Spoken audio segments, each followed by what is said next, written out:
여러분 안녕하세요. 세임 청년부가 함께 읽어가는 목요책방 두 번째 시간입니다. 오늘은 지난주에 이어서 복음의 언어 나머지 부분들을 읽어가려고 합니다. 지난 시간 어떠셨나요? 저는 두 번째 시간을 준비하면서 제 삶에 얼마나 복음이 필요하고 또 복음이 제 삶에 얼마나 많은 것을 바꾸었는지를 다시 살펴볼 수 있는 시간이었습니다. 오늘 그 두 번째 부분, 우리의 삶 속에 적용되어야 되는 복음에 대하여서 여러분들과 또 마저 다시 읽어보도록 하겠습니다. 그럼 지금부터 다시 복음의 언어 두 번째 시간을 읽도록 하겠습니다. 제4부 우리와 함께하는 복음 10장 매 끼니마다 예수를 기억하라. 10장에서 저자는 우리의 일상 식사 속에서 예수님에 대하여 생각하고 복음을 선포해 볼 것을 권하고 있습니다. 그 내용을 함께 살펴보겠습니다. 복음에 더욱 유창해지려면 복음을 말하는 공동체 안에 지속적으로 속해 있어야 한다. 이것은 단순히 일주일에 한 번 교회에 나가 복음적인 설교를 듣는 것을 말하지 않는다. 또한 일주일에 한 번 하는 성경 공부, 소그룹 모임 그 이상이다. 복음에 더욱 유창해지기 위해서는 예수님을 알고 사랑하는, 그리고 예수님에 대해 자주 이야기하는 복음을 늘 상기시켜주는 사람들 가운데 속해 있어야 한다. 나는 첫 번째 저서 포화 상태에서 매일의 삶의 리듬을 어떻게 제자 만드는 기회로 삼을 수 있는지에 나누었다. 구체적으로는 먹는 것, 듣는 것, 축하하는 것, 축복하는 것, 쉬는 것, 그리고 일하는 것을 어떻게 전도의 기회로 삼을 수 있는지에 대해 나누었다. 나는 그 책에서 나눈 삶의 리듬들을 여기서 다시 전하며 어떻게 하면 그것들이 복음에 유창해지는 데 도움을 줄 수 있는지에 살펴보려고 한다. 하나님은 식생활을 통해 우리가 그분을 즐기고 그분을 경배하며 그분을 기억하기를 원하신다. 또한 그분을 통해 우리의 필요가 충족되기를 원하신다. 하나님께서 아담과 하와에게 하신 말씀을 기억해보자. 여호와 하나님이 그 사람에게 명하여 이르시되 동산 각종 나무의 열매는 내가 임의로 먹되 선악을 알게 하는 나무의 열매는 먹지 말라. 내가 먹는 날에는 반드시 죽으리라 하시니라. 하나님은 아담과 하와가 매 끼마다 그분을 기억하고 신뢰하며 순종할 수 있는 기회를 주신 것이었다. 즉 매 끼니는 하나님을 기억하며 경배하는 행위였다. 그러나 그들은 이렇게 하지 않았다. 오직 자신들만을 위해 먹었다. 하나님은 그분의 능력을 신뢰하도록 그들을 창조하셨다. 아담과 하와 밖에 있는 무언가가 그들 안에 있는 깊은 필요를 충족하도록 만드셨던 것이다. 여기서 그 무언가는 바로 하나님만이 공급하시는 것을 뜻한다. 이 모든 것의 목적은 예수 안에서 하나님의 공급하심을 보여주기 위함이었다. 예수님은 우리를 위한 하나님의 궁극적인 공급하심으로 이 땅에 오셨다. 예수님은 우리의 가장 깊은 필요를 충족시켜 주시고 우리의 최대 갈망을 만족시켜 주시는 생명의 떡이다. 그렇기에 매 끼니마다 우리에게는 예수님을 기억하고 경배할 기회인 것이다. 만일 우리가 매 끼니마다 예수님을 예배한다면 어떤 일이 벌어지겠는가? 모든 식사가 잔치처럼 호화로울 필요는 없다. 조촐하더라도 매 끼니 하나님께 감사드리고 먹는 내내 기도를 한다면 어떤 일이 벌어질지 생각해 보자는 거다. 나는 식전에 기도할 때마다 최고의 공급자이신 예수님을 기억한다. 그리고 식사 시간이 그분을 경배하는 시간임을 상기한다. 때로는 식사 시간을 하나님의 은혜를 기억하며 서로에게 고백하는 시간으로 채우기도 한다. 식사하는 것이 우리가 무엇을 받는 것이라면 그때 우리가 받은 하나님의 은혜를 서로 나누면 얼마나 좋겠는가. 복음 안에서 자라는 가장 좋은 방법 중에 하나는 소그룹 모임에서 성찬을 나누면서 서로의 필요와 상처 그리고 갈망에 복음을 선포하는 연습을 하는 것이다. 수년 전 1월에 나는 우리 집에서 가진 미셔널 커뮤니티 모임에서 이것을 처음 시도해 보았다. 모인이들에게 지금 힘들어하고 있는 것이 무엇인지, 그들에게 채워지지 않는 욕망이 무엇인지, 혹시 의심이나 두려움이 드는 것이 있다면 무엇인지 하나씩 나누어 달라고 부탁을 했다. 사람들은 그 이야기를 들은 후 떡과 잔을 가지고 그의 필요나 욕망, 의심이나 두려움을 위해 주님이 내어주신 살과 쏟으신 피에 대해 고백해달라고 부탁을 했다. 그때 저자는 자기부터 고백을 했던 것을 소개하고 이 소개 앞에서 사람들이 복음으로 어떻게 반응해 주었는지를 다시 한번 책을 통해 소개하고 있습니다. 여러분, 저는 지난 1년 동안 우리 교회가 내 생각만큼 열매를 많이 맺지 못한 것 같아서 낙심하고 있었어요. 내 리더십과 내가 실패한 부분 때문에 이 낙심이 참 큽니다. 그때 옆에 있던 랜디가 떡과 잔을 들고 나를 다시 세워주었다. 제프, 당신이 교회를 세우는 게 아니면 기억했으면 좋겠어요. 교회는 예수님이 세우세요. 당신의 의로움은 당신의 성과에 달려있지 않아요. 예수님께서 당신을 위해 하신 일에 달려있을 뿐이죠. 당신이 성공하든 실패하든 그건 상관없어요. 나는 떡과 잔을 받았다 그리고 기억했다. 복음이 나에게 정말 좋은 소식이라는 것을. 이렇게 저자는 몇 끼 먹는 식사와 그리고 교회에서 누리는 성찬을 통해 예수님의 복음을 경험할 수 있다고 소개했습니다. 11장 예수 더 나은 모든 것이다. 더럽고 치사해서 더 이상 못하겠어요. 이렇게 오래 일했는데 이따위 대우를 받다니 말도 안 돼요. 벌써 예전에 봉급이 올랐어야 했다고요. 그런데 2년 전이랑 직급도 똑같고 진급을 시켜주겠다는 말만 해요. 계속 나만 무시당하는 것 같아요. 진짜 못해 먹겠는데 저 그냥 당장 그만둘래요. 그녀는 계속해서 나쁜 근무 환경, 불공평한 대우, 직장 동료들의 불량한 근무 태도에 대해 불만을 토로했다. 사실 이런 대화는 교회 안에서나 공동체 가운데 흔히 있는 대화이다. 직장 생활 가운데 겪는 어려움이 얼마나 많은가. 우리 모두에게는 신세한탄할 곳이 필요하다. 뿐만 아니라 관계 가운데 얼마나 많은 아픔과 불만을 경험하는가.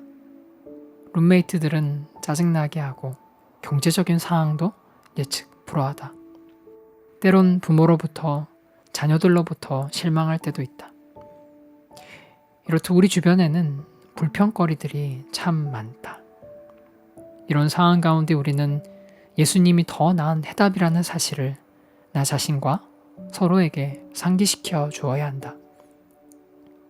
삶의 어려운 순간들마다 서로의 아픔을 공감해주는 일은 좋은 것이다. 그러나 복음적인 공동체는 이보다 나아야 한다. 우리는 공감을 넘어 상대방에게 전해줄 수 있는 가장 좋은 소식이 있어야 한다. 나는 우리 교회 소그룹들에게 다음과 같은 질문들을 서로 나누라고 권한다. 첫째, 우리가 겪고 있는 상황 가운데 복음은 어떻게 좋은 소식으로 적용이 되는가? 둘째, 지금 우리는 복음의 어떤 면을 들어야 하는가? 셋째, 우리가 복음의 어떤 면을 잊고 있었는지 혹은 믿지 못했는지? 넷째, 우리가 가진 것보다 원하는 것보다 예수님은 어떻게 얼마나 더 나으신가? 우리는 소그룹에서 바로 이런 연습, 즉 서로에게 예수님을 전하는 연습을 해야 한다. 예수님이 어떻게 더 나은 모든 것이 되시는지 서로에게 보여주어야 한다. 12장 우리 이야기의 영웅은 누구인가? 나는 많은 그리스도인들의 이야기를 들으면서 예수님이 그 이야기의 영웅이 아닌 조연이 되는 것을 발견하곤 한다. 대부분 예수님을 만나기 전에 방탕한 삶에 대해서는 길고 상세하게 이야기한다. 그러나 전체적인 이야기에서 예수님은 거의 등장하지 않는다. 나는 모든 죄에서 벗어나야 했어요. 그때 마침 친구 조가 나를 예수님께 인도해 주었죠. 그는 예수님이 어떻게 나를 위해 십자가에 죽으셨는지를 설명해 주었고 나는 예수님을 내 마음 가운데 받아들였어요. 그 다음에는 더 나은 사람으로 살기 위해 노력하지만 늘 실패한다고 말하기도 한다. 예를 들어 교회도 더 자주 가고 성경도 더 많이 읽고 기도도 더 많이 하려 하지만 삶이 너무 바쁘다고 말한다. 그리고 마지막으로 가서는 죄에 대해서 자신과 자신의 노력에 대해서 말한다. 하지만 그들은 예수님과 좋은 소식에 대해서는 거의 말하지 않는다. 많은 사람들이 이야기의 강조점을 본인이 내린 결정이나 예수님을 받아들이게 된 결정에 둔다. 불행하게도 그 이야기의 주인공은 이야기를 전하는 바로 자기 자신이다. 저자는 창조와 타락과 구속과 새 창조를 이야기합니다.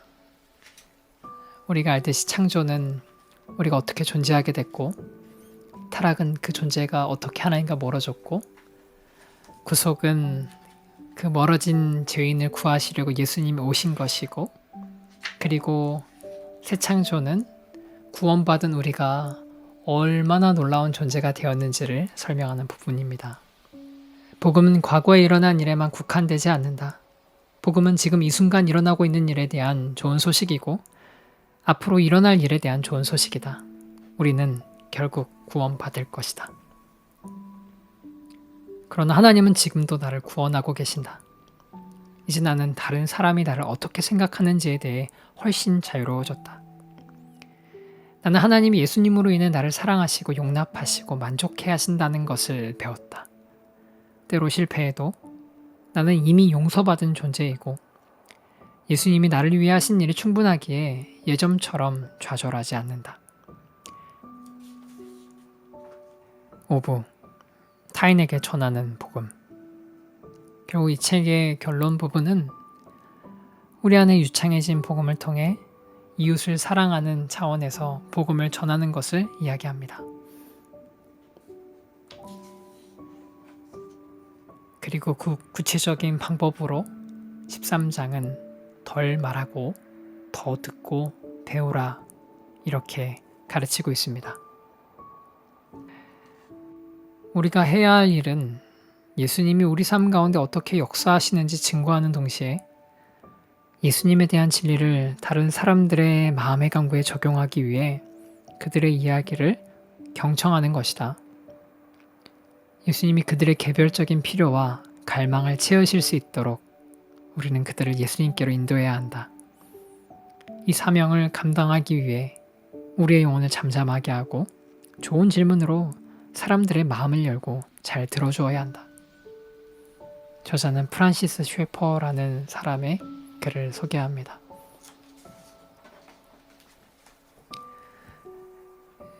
만일 누군가와 1시간을 보내야 한다면 처음 55분은 그의 마음과 생각을 어렵게 하는 것이 무엇인지 알아내기 위해 질문을 던질 것이다. 그리고 마지막 5분 동안은 진리를 전할 것이다.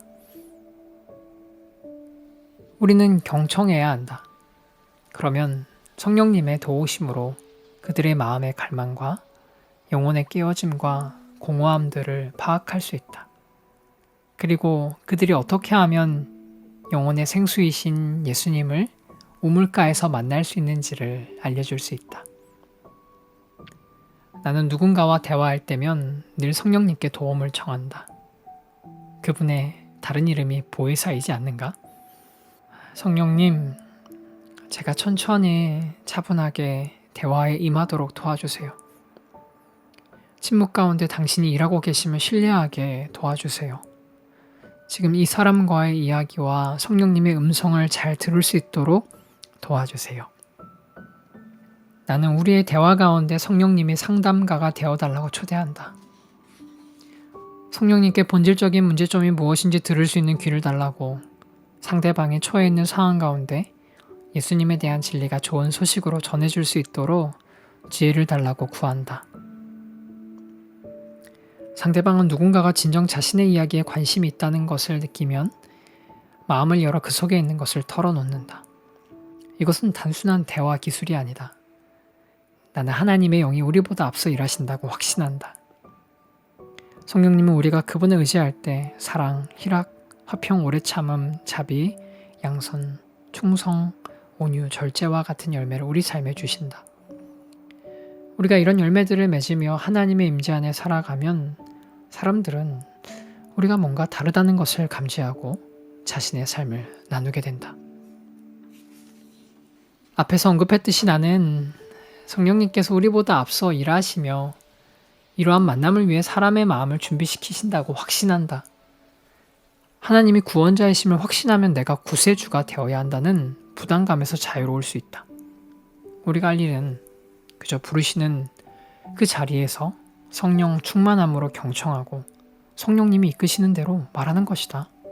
상대방이 무엇을 갈망하는지, 무엇 때문에 아파하는지, 그리고 왜 예수님이 필요한지를 발견하기 위해 경청하라.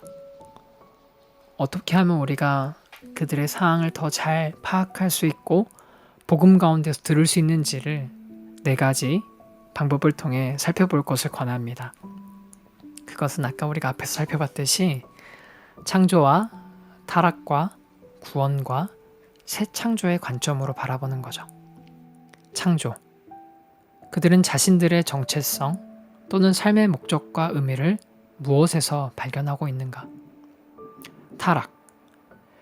그들의 삶의 근본적인 문제는 누구고 또는 무엇일까? 구원. 그들은 자신들의 구세주로 누구 또는 무엇을 바라는가? 새 창조. 그들이 추구하는 궁극적인 변화는 무엇이며 그들은 미래에 대한 어떠한 소망을 가지고 있는가? 이러한 틀로 상대방을 바라보고 복음으로 이끌어가자고 이야기합니다. 14장. 먼저 보여주고 다음에 말하라. 우리는 하나님의 능력으로 하나님의 목적을 위해 구원받았다. 그 이유는 하나님의 존재를 세상에 드러내 그분께 영광을 돌리기 위함이다. 우리는 세상에 하나님의 성품을 드러내는 하나님의 전시품이다. 또한 하나님이 누구신지 또 무엇을 행하셨는지 복음을 통해 선포하는 하나님의 선언문이다. 베드로는 소아시아 지역에 흩어져 있던 하나님의 사람들에게 이렇게 말한다. 그러나 너희는 택하신 족속이요 왕같은 제사장들이요 거룩한 나라요 그의 소유가 된 백성이니 이는 너희를 어두운 데서 불러내어 그의 기이한 빛에 들어가게 하신 이의 아름다운 덕을 선포하게 하려 하심이라. 이것이 우리의 정체성이다. 이것이 우리의 부르심이다. 당신의 삶을 통해 이 세상에 하나님 아버지의 사랑을 보여주고 성령님의 치유하심과 회복의 능력을 보여주고 아들이신 예수님의 희생적인 섬김을 보여주라. 하나님이 어떠한 분이신지를 세상에 보여주라. 이것이 바로 우리의 정체성이다. 나는 우리가 의도적으로 하나님을 드러내는 삶을 살면 우리가 왜 그렇게 사는지에 대해 말할 수 있는 기회가 더 자주 생긴다는 것을 발견했다.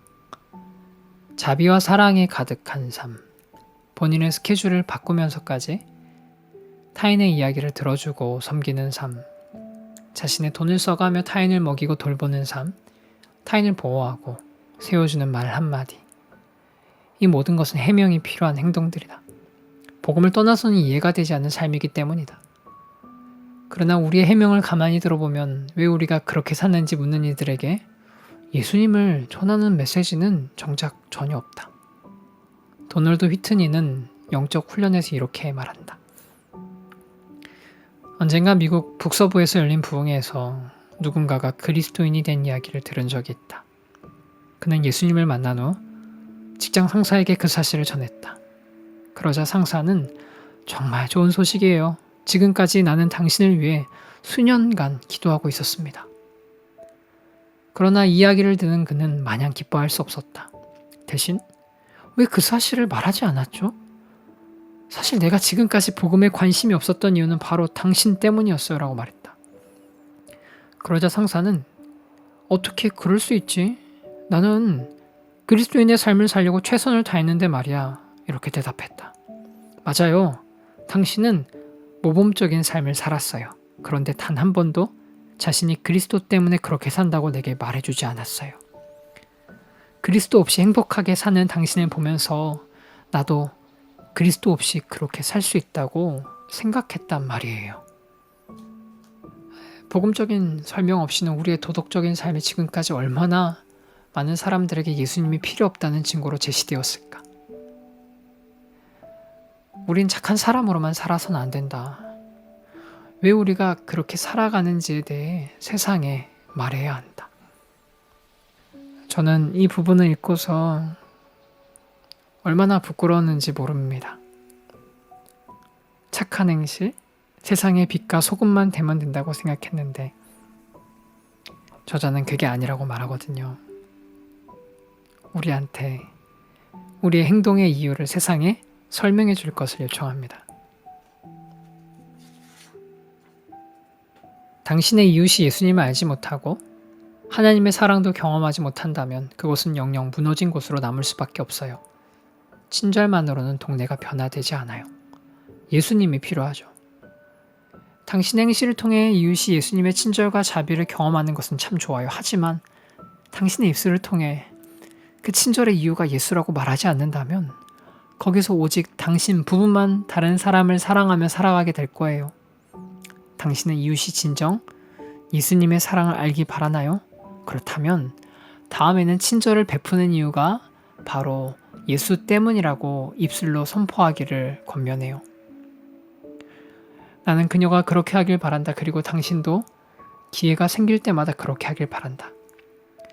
우리는 모두 예수님 닮은 삶을 살아간다. 그런데 그렇게 살아가는 이유를 입술로 말하지는 않는다. 만약 그렇다면 우리 스스로 예수님의 영광을 빼앗는 것이다. 우리의 선한 행실의 모든 영광은 오직 그분의 몫이어야 한다. 예수님을 전할 때 많은 사람들이 두려워하거나 불안해한다. 사실 복음을 전하는 것은 결코 쉬운 일이 아니다. 첫째로, 우리는 영적 전쟁 중이고 우리의 대적은 우리가 예수님에 대해 말하지 못하도록 수단과 방법을 가리지 않고 방해한다. 우리에게 조롱과 멸시에 대한 두려움을 심어 입을 열지 못하게 한다. 둘째로, 많은 경우에 우리는 사람을 중요시 여기는 것보다 그 사람이 나에 대해 어떻게 생각하는지를 더 중요시 여긴다. 사람들의 거부가 두려워서 우리는 입을 다문다. 당신 자신에 대한 다른 사람의 의견보다 그 사람 자체를 더 사랑하기를 기도한다. 셋째로, 대부분의 그리스도인들이 복음을 전할 때 성령님이 어떻게 담대함을 주시는지 알지 못한다. 복음을 전해본 적이 없기 때문이다. 하나님은 우리가 믿음으로 나아갈 때 우리에게 꼭 필요한 것을 놀랍게 채워주신다. 넷째로, 많은 그리스도인들이 복음을 잘 모르거나 알더라도 다른 성도들과 나누는 것을 연습하지 않는다. 그래서 복음에 유창하지 못하다. 그런데 나는 우리의 침묵의 5번째 이유가 가장 염려스럽다. 대부분의 그리스도인들이 그들의 이웃, 친구, 가족이 예수님을 믿지 않으면 지옥에 간다는 사실을 믿지 않는 것 같다. 심판의 날은 분명히 오는데, 지옥은 실존하는데, 예수 그리스도를 믿는 믿음 외에 하나님과 영원한 생명을 누릴 수 있는 길은 결코 존재하지 않는데 말이다. 예수님에 대한 좋은 소식을 전하는 것은 정말로 중요하다. 그러나 그들이 믿도록 만드는 것은 우리의 몫은 아니다. 그것은 성령님께서 하시는 일이다. 우리의 사명은 복음 이외엔 설명이 불가능한 삶을 살고 기회가 닿는 대로 소망의 이유이신 예수님을 전하는 것뿐이다. 때론 사람들이 신뢰하고 있는 것보다 예수님이 어떻게 더 좋으신지 보여줄 수도 있다. 아니면 그들의 이야기를 경청한 후에 하나님의 참된 이야기로 그 이야기의 빈 공간을 채워 소망과 치유, 구원을 찾을 수 있도록 도와줄 수도 있다. 아니면 그들의 이야기를 잘 경청함으로써 그들의 깊은 내면의 갈망이 무엇인지를 알아내고 어떻게 예수님만이 그 갈증을 해소하실 수 있는지를, 왜 다른 그 무엇도 그 누구도 그렇게 할 수 없는지 보여줄 수도 있다. 어떤 수단을 사용하던, 어떤 방법을 사용하던 그들은 예수님에 대해, 복음의 좋은 소식에 대해 들어야 한다. 15장 사랑과 지혜를 키우라. 복음의 언어 가장 마지막 장면입니다. 복음을 전하는 것 중요하죠. 그리고 복음에 대한 이해도 중요합니다. 그러나 결론적으로 저자는 이 이야기를 우리에게 전하고 있네요.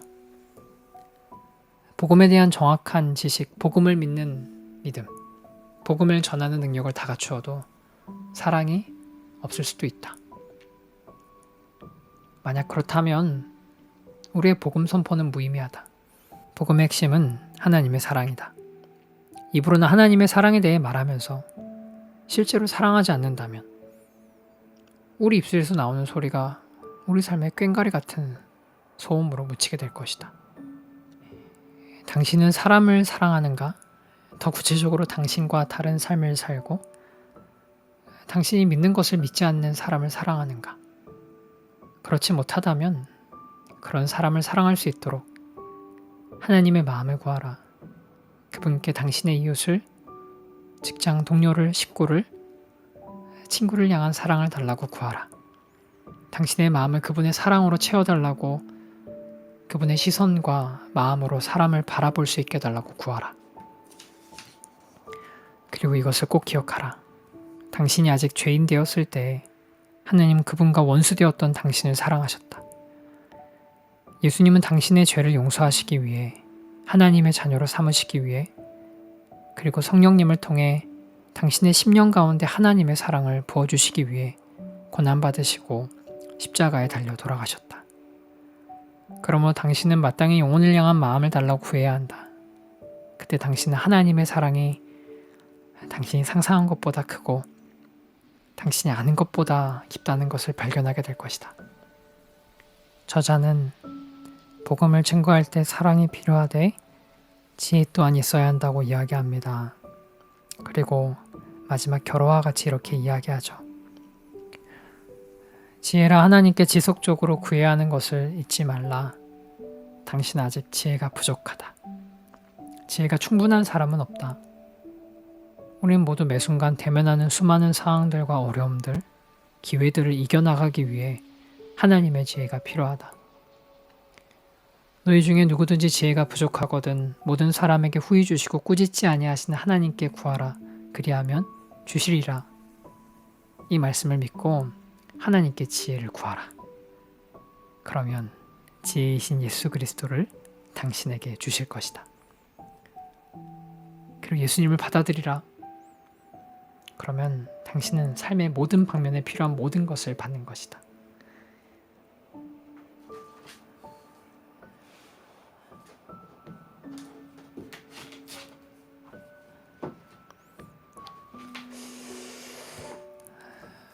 여러분 어떠셨나요? 저는 복음의 언어를 읽어가면서 제가 받은 게 참 좋은 거구나 라는 것을 다시 깨달았습니다. 그런데 그 좋은 걸 제가 별로 누리지 못하다라는 것도 발견했죠.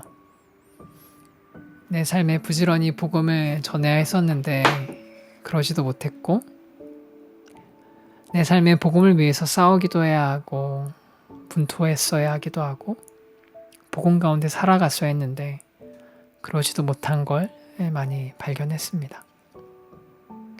그리고 복음은 나에게 주는 선물일 뿐만이 아니라 내 가족과 내 주변 사람들에게도 흘러 넘쳐야 되는 좋은 선물이었는데 그렇게도 하지 못했던 것을 깨닫게 되었습니다.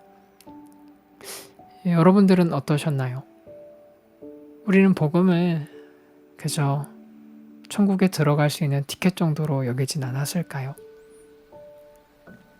만약 저처럼 그렇게 어리석은 이해를 가지고 있었던 청년들이 있다면 이 책의 내용을 다시 한번 곱씹고, 먼저는 청년 여러분 자신들에게 복음을 선포하시고 복음이 유창한 자들이 결국 사랑하는 것을 입 밖으로 말할 것이기 때문에 유창해진 우리가 우리의 삶과 우리의 삶의 울타리를 넘어서 이웃들과 사랑하는 자들에게 복음을 선포할 수 있는 좋은 통로들이 되었으면 좋겠습니다. 목요일 책방은 이렇게 일단락하고요. 다음 시간에는 새 인피티로 다시 여러분들 찾아뵙도록 하겠습니다. 여러분들 일상에서 복음이 유창해질 때까지 성령님의 도우심을 구하며 우리 건강하게 지냅시다. 안녕히 계세요.